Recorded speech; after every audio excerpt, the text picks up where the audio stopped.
அருமை இரட்சகரும் மீட்பருமாயிருக்கிற இயேசு கிறிஸ்துவின் இனிய நாமத்தில் இந்த காலை வேளையிலும் உங்கள் ஒவ்வொருவரையும் வாழ்த்துவதில் நான் மிக்க மகிழ்ச்சி அடைகிறேன்.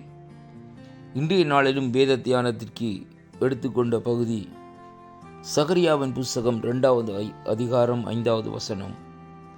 8ஆம் தேதி 9வது மாதம் 2025ஆம் ஆண்டு திங்கட்கிழமை. அதிகாலை வேளையிலும் தேவன் நமக்கு கொடுக்கிற ஒரு அருமையான வாக்குத்தத்தம்,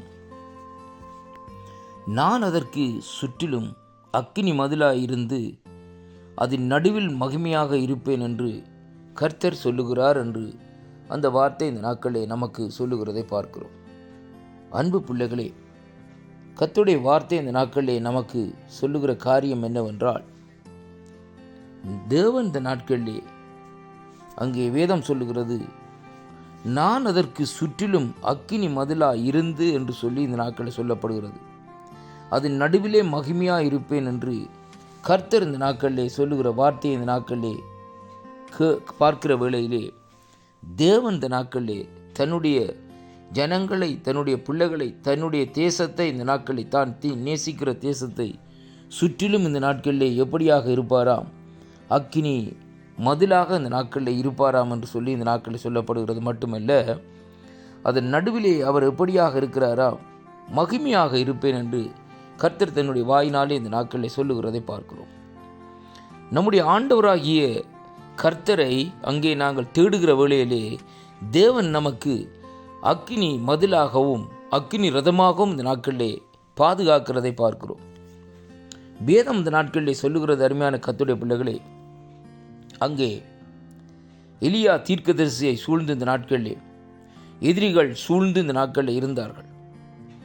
அதை அவருடைய உடன் ஊழியர் இந்த நாட்களிலே போய் இந்த நாட்களிலே பார்த்த வேளையிலே அவர் திகிலடைந்து பயமடைந்து தன்னுடைய எஜமானாகிய எலியாவிடத்திலே வந்து சொன்னார், ஐயா, எங்களை சூழ்ந்து அநேக இராணுவங்கள், அதாவது படைகள் சூழ்ந்திருக்கிறது, இன்றைக்கு எங்களை தப்பிக்கொள்ளவே முடியாது என்று சொல்லி இந்த நாட்களிலே அவரிடத்திலே பயந்து போய் இந்த நாட்களில் நின்றார்.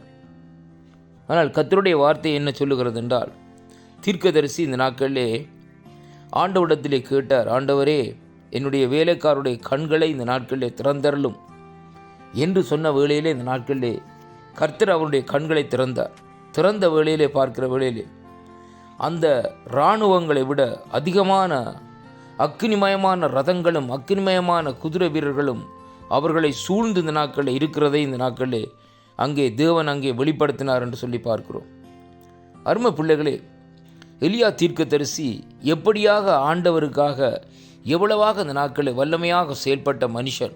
அருமையான கர்த்தருடைய பிள்ளைகளே, அது மட்டுமல்ல, தேவன் இந்த நாட்களிலே தேவனுடைய வாயாக இந்த நாட்களில் இருந்து செயல்பட்டவராய் இந்த நாட்களில் இருந்தார் என்று கர்த்தருடைய பரிசுத்த வேதாகமம் இந்த நாட்களில் சொல்லுகிறதை பார்க்கிறோம். பஞ்ச காலத்திலே கூட இந்த நாட்களில் அவரை எப்படியாக தேவன் இந்த நாட்களிலே போஷித்தார் என்பதையும் கர்த்தருடைய வேதம் இந்த நாட்களில் நமக்கு கற்றுத்தருகிறதை பார்க்கிறோம். பாருங்கள், அப்படியாக இந்த நாட்களில் ஒரு பாடுள்ள மனுஷனாக இருந்த அந்த எலியாவை சுற்றி தேவன் அக்கினிமயமான தன்னுடைய சேனையை அனுப்புவாராக இருந்தால் அது எப்படியாக இருக்கும்? அதே விதமாக இன்றைக்கு ஆண்டவராகிய இயேசு கிறிஸ்துடைய இரத்தத்தினாலே கழுவப்பட்டு அவருடைய நாமத்தை அறிந்திருக்கிற நம்மை இந்த நாட்களில் சூழ்ந்து தேவன் அக்கினி மதிலாக இருக்கிறது மட்டுமல்ல, இந்த நாட்களில் வேதம் சொல்லுகிறது, அவர் அதன் நடுவில் மகிமையாக இருப்பேன் என்று சொல்லுகிறார். அருமையான கர்த்தருடைய பிள்ளைகளே, தேவன் அக்கினி மயமாக நம்மை சூழ்ந்திருக்கிறது மட்டுமல்ல, நமக்குள்ளே இந்த நாட்களிலே மகிமை பொருந்தினவராய் இந்த நாட்களிலே இருக்கிறார் என்பதைத்தான் சங்கீதம் 24 பார்க்கிறோம். அருமையான கர்த்தருடைய பிள்ளைகளே, அந்த சங்கீதம் 24 சொல்லுகிறது, யார் இந்த மகிமையின் ராஜா என்று சொல்லி இந்த நாட்களில் சொல்லப்படுகிறது.